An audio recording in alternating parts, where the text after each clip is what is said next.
Galing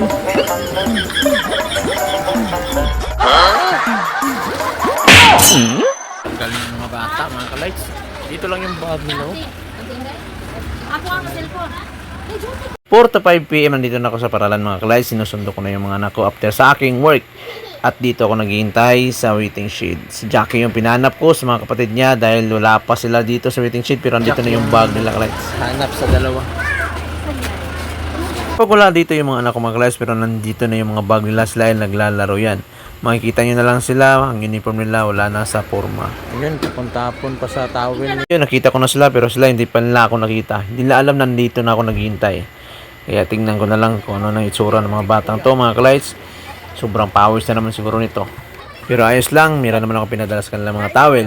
At ganyan talaga yung mga bata, mga ka-lights, naglalaro talaga yan. Pero mga oras at mga ka-lights, si Jackie hindi niya nakita si June at saka si Jan. Ako pa una nakita pero makikita rin niya, mga ka-lights, si Jan. Yan o. Para. Ginay mo diya o, kay mga samad mo diya sa kon. Gani ihara ko pinangita ninyo. So yung mga bag. Ayan, yun lang sila. Pagulat ba? Bag niyo mo ko ah. Sabi ako 40, ako na mag-budget. Pwede na ako ba? Ako rin. Tara.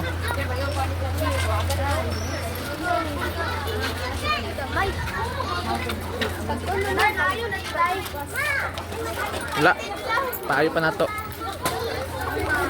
Sira yung antipara niya, mga ka-lights. Ano yung antipara ron? Buak na des bulsa, oy.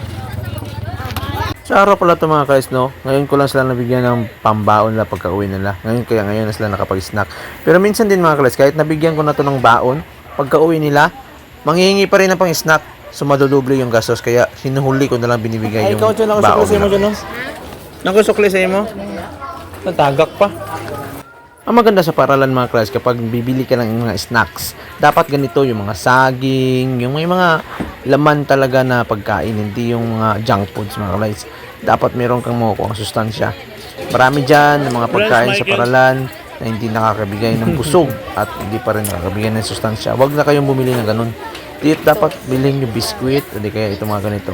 Mga banana Q o iba pang mga bibilihin dyan na mga nakakabigay ng lakas sa ating mga pangangatawan, lalo na sa mga bata pa, no?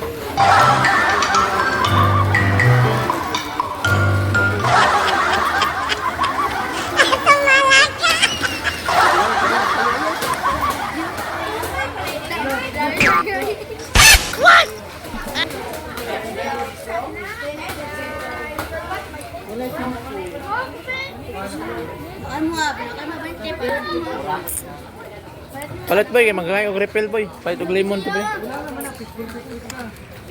Hindi maboko lemon. Para boko ba yun?